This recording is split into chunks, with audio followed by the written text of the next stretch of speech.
Krásny deň. My sme práve ukončili výkonnostný coaching v mojej kancelárii na Štrbskom plese s mojím klientom, pánom Drahoslavom Mizerákom, majiteľom firmy na 3D vizualizácie. Drahoslav, ja by som sa ťa chcela opýtať, čo ti priniesol môj výkonnostný coaching? Ďakujem, Janka.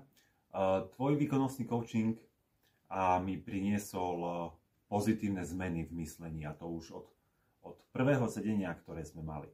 To sa prejavilo v tom, teda, že transformujem celú tú svoju značku, celú tú svoju službu na prémiovú službu, prémiovú značku pre prémiových klientov a začínam spolupracovať s klientami, ktorých si vyberám ja sám. Takže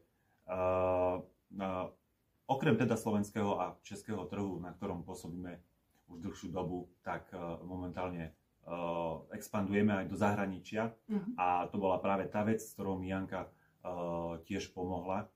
Takže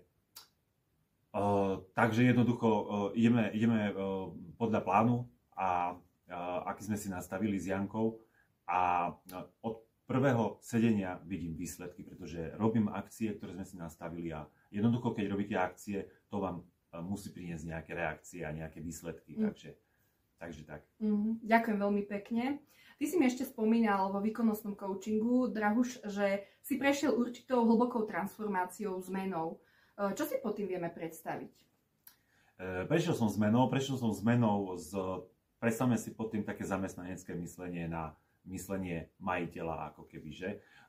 Veľmi veľa času som trávil práve tými zamestnaneckými úlohami, že som vlastne len pracoval ako keby v tej svojej firme, a teraz som si vlastne vďaka tomuto coachingu uvedomil, že jednoducho som nerobil tie akcie, ktoré bolo potrebné, ale venoval som svoj čas a svoju celú energiu tým nesprávnym veciam.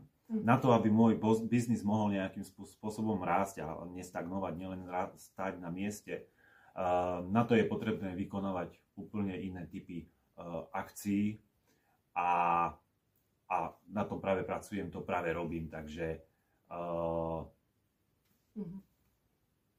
Super, ďakujem veľmi pekne.